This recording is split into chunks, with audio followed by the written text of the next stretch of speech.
Comment déléguer efficacement vos locations courte durée? Salut, c'est Steven, bienvenue dans cette vidéo dans laquelle on va voir justement les points à identifier pour déléguer efficacement vos locations courte durée. On va voir comment trouver efficacement votre prestataire de service, comment le payer, donc on va passer tout ça en revue.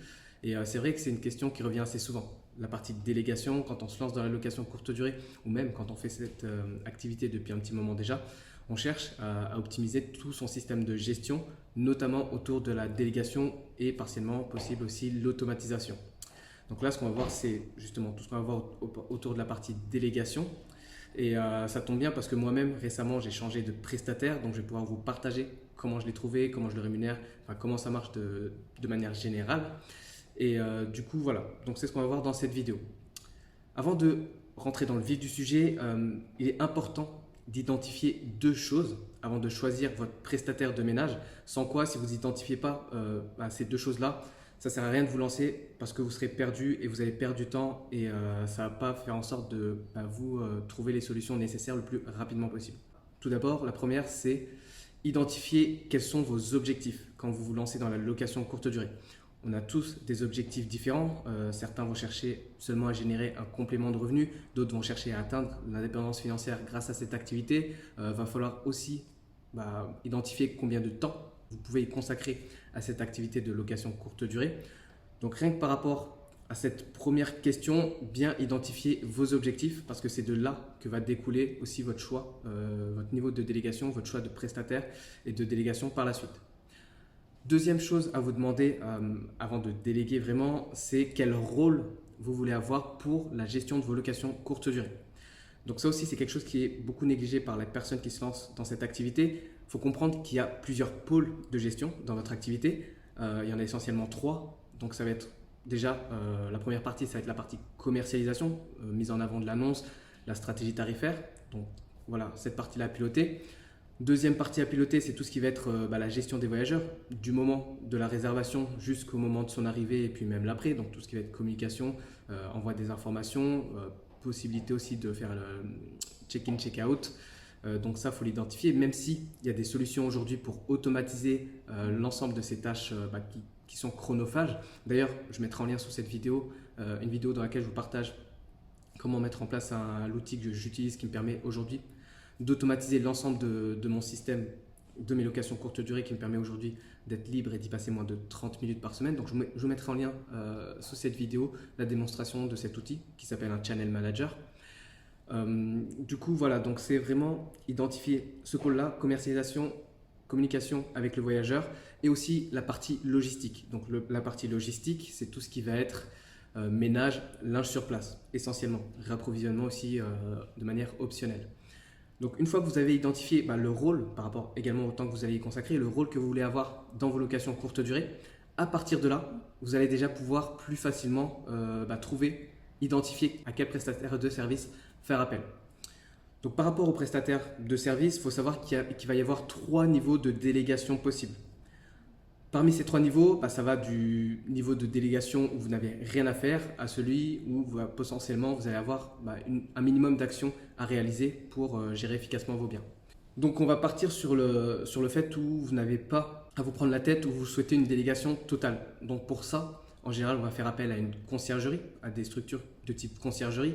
Donc c'est des structures qui vont faire en sorte de prendre en charge l'ensemble de votre bien, donc tout ce qui va être de la mise en place de l'annonce, potentiellement aussi gérer les tarifs, la communication des voyageurs et la partie logistique sur place, entrée, sortie, ménage, linge. Donc ces structures sont amenées à gérer tout ça de sorte à vous débarrasser de toute cette activité. Donc l'avantage c'est ça, c'est que vous êtes totalement libéré de ces tâches-là. C'est une liberté d'esprit, ils gèrent tout. Donc s'il y a un petit souci, les voyageurs, c'est eux qui sont chargés de s'en occuper. Ils peuvent intervenir sur place en cas de pépin par exemple. Et du coup, c'est eux aussi qui vont gérer tout ce qui va être la commercialisation de votre annonce, la mettre en avant, mettre potentiellement aussi en place votre stratégie tarifaire pour maximiser vos revenus. Et toute la partie, comme je l'ai dit, logistique. Les limites par rapport à la conciergerie, si on délègue tout, c'est que ça va avoir un impact sur votre rentabilité. Donc ça, c'est important à le prendre en compte aussi. Bien sûr, si vous voulez la sécurité, c'est un prix. Donc impact sur la rentabilité et aussi il peut y avoir certaines limites par rapport à certaines entités qui gèrent votre logement. Parce que voilà, aujourd'hui, dans le monde commun, c'est connu. Je ne dis pas que c'est tout le monde, hein, mais beaucoup de conciergeries, ce qu'elles font, quand elles prennent en charge votre bien, elles mettent en place une annonce sur Airbnb en espérant que les réservations tombent et elles s'occupent de la partie logistique après. Sauf qu'aujourd'hui, si vous faites de la location courte durée et que vous voulez être performant, c'est pas comme ça que ça marche. Faut mettre en place des stratégies et c'est pour ça qu'il faut faire en sorte de choisir efficacement les structures avec lesquelles vous allez travailler et pas forcément faire confiance aux grandes enseignes parce que c'est pas que elles ont des grands noms que c'est gage de qualité, bien au contraire. Donc bien faire en sorte de choisir les bonnes conciergeries, donc bien identifier comment elles fonctionnent. C'est là où c'est important justement de poser les bonnes questions quand vous faites le choix de votre prestataire, savoir identifier son mode de fonctionnement, les connaissances du marché, le nombre de biens qu'elle gère, les outils qu'elles utilisent. Donc ça vraiment c'est des questions vraiment importantes à identifier dès le départ quand vous faites appel à ce type de structure.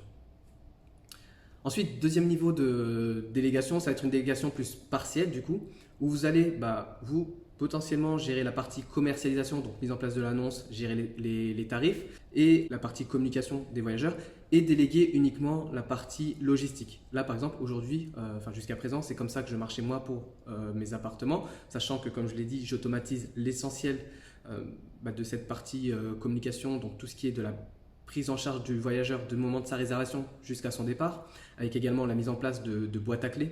On peut mettre en place des boîtes à clés ou des serrures connectées, tout ce qui est check-in, check-out pour se débarrasser de ça. Ça va dépendre aussi de votre secteur et de la compatibilité de votre logement pour mettre en place ce type de système. Mais voilà, ça va être vous gérez la partie commercialisation, gérer un peu de communication avec les voyageurs parce que même si on automatise, on cherche vraiment à automatiser un maximum, il va y avoir de temps en temps des questions spécifiques, résiduelles.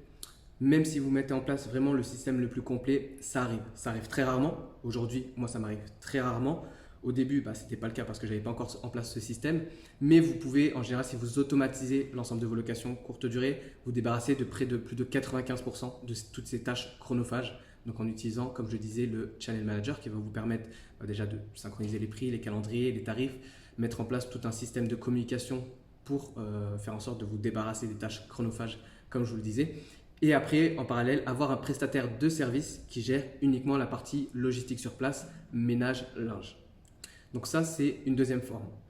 Ensuite, une autre forme aussi donc de délégation partielle qui est un peu parallèle à celle-ci, c'est vous allez gérer la commercialisation de votre bien, mais là, la nuance, ça va être de déléguer aussi la partie gestion du voyageur, gestion communication du voyageur. Donc bien faire cette distinction, c'est ça en fait la nuance entre ces deux niveaux de délégation. C'est que vous allez pouvoir soit déléguer la partie le ménage de linge ou la partie ménage linge, la partie logistique et aussi la gestion de la communication, des interactions avec le voyageur. Donc ça c'est important, c'est pour ça que je vous parlais du rôle, le rôle que vous voulez avoir par rapport au temps que vous pouvez y consacrer, le rôle que vous devez avoir dans l'exploitation de vos biens en location courte durée, parce que c'est ce qui va déterminer aussi le type de prestataire que vous allez choisir par la suite. Donc moi, c'est un système dans lequel je tends maintenant par rapport aux nouveaux prestataires que j'ai mis en place parce que ça me libère d'une charge mentale, parce que c'est ça aussi, il faut identifier les avantages et les inconvénients. Donc l'avantage, bien sûr, en pilotant vos locations au niveau de la stratégie de commercialisation, les tarifs et tout ça, donc c'est vous qui avez la main mise sur le système, donc vous savez quoi mettre en place pour que ça marche, pour faire en sorte de booster la rentabilité, remplir votre calendrier. C'est vous qui allez piloter ça, donc vous êtes vraiment le pilote. Et du coup, l'avantage aussi, c'est qu'il y aura une moins grosse impact sur votre rentabilité parce que toute la stratégie de commercialisation, c'est vous qui l'avez en main. Du coup, vous ne l'avez pas à la déléguer. Donc voilà, vous aurez juste à payer le prestataire de service sur place. Seul inconvénient pour moi à l'heure actuelle sur ce système, c'est que ça va malgré tout vous prendre du temps d'esprit. Donc tout ce qui va être potentiellement par exemple sur la communication des voyageurs, ça arrive qu'ils reviennent vers vous. Vous n'êtes pas à l'abri au niveau du ménage qu'il se passe quelque chose et du coup vous devez intervenir. Pareil, s'il y a des dégradations dans le bien, ça va être à vous d'intervenir. Donc c'est pour ça aussi que par rapport à ce système, ça va être important d'identifier le bon prestataire de service à choisir. Et du coup, c'est sur le point sur lequel je vais rebondir maintenant, c'est comment vous allez pouvoir trouver ce prestataire de service. Aujourd'hui, pour vous partager moi comment j'ai fait et comment je fais justement actuellement, parce que là, actuellement, à l'heure d'aujourd'hui où je fais cette vidéo, je rentre dans ma 4e année d'exploitation. Donc j'ai eu plusieurs prestataires de service Et j'ai pu identifier les points forts, les points faibles, comment les trouver, comment les rémunérer efficacement. Du coup, pour vous aiguiller là-dessus, pour le trouver, pour moi, il n'y a pas 36 solutions. Il va y avoir, moi je trouve le plus puissant, c'est le bouche à oreille déjà. C'est demander directement à votre entourage. Donc vous connaissez sûrement des personnes qui font de la location courte durée. Dans votre secteur, ça peut être vraiment demander aux voisins, au concierge de l'immeuble s'il ne connaît pas quelqu'un, même un prestataire de ménage qui est à même à prendre en charge votre bien pour le ménage. Donc ça, c'est si vous cherchez un prestataire uniquement pour la partie ménage logistique, ménage linge, pardon. Et donc demandez premièrement à votre entourage. Donc si vous avez des connaissances qui font de l'investissement immobilier, de la location courte durée, c'est leur demander tout simplement. Moi, c'est comme ça que j'ai fait, c'est comme ça que ça s'est passé pour trouver mon prestataire aujourd'hui. Ça a été très vite. Sinon, il y a des sites internet comme Le Bon Coin. Vous allez pouvoir chercher votre prestataire ou même mettre une annonce comme quoi vous cherchez un prestataire de service.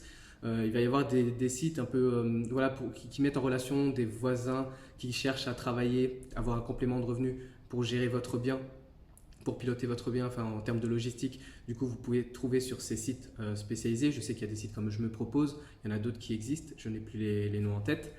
Donc vous pouvez trouver vos prestataires via ces différents formats. Donc par rapport au choix, c'est ça aussi qui est important au niveau du choix du prestataire, parce que vous allez devoir aussi le payer derrière. Moi je suis passé également par certains systèmes. Donc au début, quand on se lance, c'est payer de la main à la main, donc c'est pas ce que je recommande en tout cas. Aujourd'hui, ce que je vais recommander, c'est plutôt de chercher à travailler vraiment avec des professionnels. Il y en a qui essayent de passer sous format chèque CESU, donc pour déduire évidemment des impôts, mais ça a ses limites aussi. Aujourd'hui, moi par exemple, je préfère travailler avec des professionnels. Donc je vais pas avoir peur de payer un peu plus cher un prestataire de service, de sorte à avoir cette tranquillité d'esprit que mon appartement, le ménage, il est bien fait en temps, en heure, que s'il y a un souci, parce que c'est ça en fait qu'on peut rencontrer, si on fait appel à des prestataires un peu entre guillemets amateurs, c'est pas vraiment le mot amateur, mais disons que c'est pas leur activité principale, à tout moment ils peuvent vous lâcher. Et c'est ça le gros inconvénient, parce qu'ils ont un rôle important à jouer dans la gestion de vos locations courte durée, parce que ce sont les derniers à intervenir avant l'arrivée du voyageur. Donc si au dernier moment, un prestataire de ménage vous plante et que vous n'avez pas de solution de repli, c'est compliqué. Donc même par rapport au paiement de ces prestataires, moi je préfère aujourd'hui payer donc quelqu'un qui a une micro-entreprise ou une société de nettoyage, tout simplement, pour pouvoir déduire également derrière. Donc ça, c'est important de le prendre en compte, et comme je le disais, de faire appel à ces structures professionnelles. Je préfère payer un peu plus cher, donc ça a un coût bien sûr, mais au moins il y a cette tranquillité d'esprit qui me permet de savoir que mon bien, s'il y a un problème, je sais qu'il y aura quelqu'un d'autre qui pourra intervenir et moi je n'aurai pas à intervenir.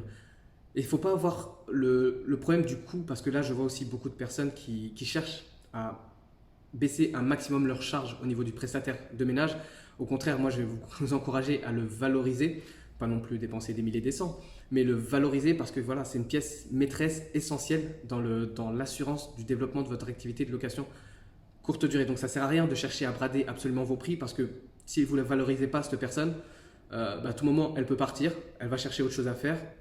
C'est une tâche qui est assez ingrate, et c'est pour ça que concentrez-vous aujourd'hui sur les stratégies pour maximiser vos revenus, pour faire en sorte que cette charge que vous amenez pour le paiement de ce prestataire de service soit une charge qui soit OK pour vous, parce que derrière, si vous optimisez votre rentabilité, vous allez gagner plus, donc ça ne sera plus un souci de payer un peu plus cher votre prestataire de service. Donc vaut mieux le voir comme ça pour s'assurer une sérénité aussi bien sur le côté une sérénité d'esprit, d'avoir quelqu'un qui travaille efficacement, qui est là, qui est ponctuel, qui sait avec qui vous saurez que vous pouvez agir en toute confiance parce que le travail sera bien fait, plutôt que d'avoir cette insécurité, parce que j'en vois pas mal qui sont dans ce cas-là, avoir cette insécurité de tomber sur un prestataire de ménage qui au bout d'un moment soit craque, soit trouve un meilleur contrat ailleurs, soit en a marre et vous lâche du jour au lendemain. L'objectif justement, c'est de pouvoir quelque part un peu la fidéliser, cette personne que vous aurez en tant que prestataire, l'avoir sur le long terme. En plus de ça, si elle fait du bon travail, c'est pouvoir la garder sur le long terme. Donc c'est pour ça aussi, en termes d'entretien, bien cadrer les choses. Ça, c'est indispensable de vraiment bien cadrer les choses, savoir ce que fait cette personne, comment elle travaille, comment elle est ordonnée. Ça passe par des questions usuelles, savoir si elle a d'autres activités à côté, combien de biens elle gère. Pareil, au niveau de la rémunération, il va y avoir deux types de rémunération. Certains vont chercher à être payés à l'heure, d'autres au forfait. Moi, sur le mode de fonctionnement que j'utilise aujourd'hui, c'est au forfait. Tout simplement, je préfère pas payer à l'heure parce que j'ai pas envie d'être derrière la personne, à savoir combien de temps elle a passé pour faire le ménage. Au début, c'est moi qui l'ai fait. Je voyais combien de temps ça me prenait. Maintenant, j'ai une estimation. Je prends aussi en compte que ce sont des professionnels du ménage, donc ils sont capables de faire le ménage vite et bien. Donc voilà, il y a un temps qui est alloué et je préfère payer au forfait tout simplement parce que des fois, il se peut que l'appartement soit assez nickel propre. Elle y passe très peu de temps et des fois où il soit un peu plus, l'appartement est un peu plus sale, du coup le prestataire de service est amené à y passer plus de temps. Et j'ai pas envie de compter voilà, tous les quarts d'heure, toutes les demi-heures qu'elle aura passé en plus ou en moins à être derrière son dos, à savoir si le travail a été fait efficacement. Du coup, je préfère fonctionner au format forfait. Tout simplement, il y a un forfait qui est établi. L'appartement, voilà, s'il est rendu extrêmement sale ou dégradé, là, bien sûr, il y a la caution qui est prise. Donc ça, il n'y a pas de souci. Mais dans le cadre d'un souci de facilité, de gestion et aussi de tranquillité d'esprit, c'est fonctionner au forfait. À l'heure, voilà, vous n'êtes pas à l'abri que même votre prestataire essaye de gratter un peu. On a pour une demi-heure pour faire le ménage. Au final, il va rester plus d'1 heure. Vous allez la facturer 1 heure. Donc voilà, au moins c'est fait au forfait. Qu'est-ce qu'elle fait? Qu'est-ce que ça comprend? Aujourd'hui, je fais un forfait global. Je sais qu'il y a des prestataires de ménage, ils vont vous facturer la partie ménage, faire un lit, les draps, les oreillers. Enfin non, moi je préfère package global. C'est combien? On met en place ce forfait. Au moins c'est une charge voilà, qui est en place et on négocie une fois. Et comme ça, c'est voilà, de la tranquillité d'esprit et vous êtes réglé là-dessus. Donc voilà, donc je pense qu'on a fait le tour pour le choix du prestataire. Donc pour résumer ça, donc vous avez fait la possibilité de faire appel à une conciergerie, donc structure type conciergerie. Trouver un prestataire sur place au niveau de la logistique, donc qui va prendre en charge soit uniquement le linge, le ménage et du coup vous, la communication, ou trouver un prestataire qui prend aussi en charge la partie communication et la partie logistique. Moi aujourd'hui, c'est sur ce schéma que je tends à aller pour avoir cette libération mentale, parce que même si j'interviens très peu au niveau communication des voyageurs, c'est quand même une charge mentale et aujourd'hui c'est quelque chose que j'ai envie de me dédouaner. Donc voilà, pensez également en termes de rémunération des voyageurs, prendre, comme je dis, moi je le conseille, si vous voulez vraiment professionnaliser votre activité, voilà, faites-le jusqu'au bout, faites en sorte de pas hésiter à payer peut-être un peu plus cher un prestataire, chercher à le valoriser, à le fidéliser pour qu'il travaille avec vous sur la durée. Et ça, c'est relation humain à humain.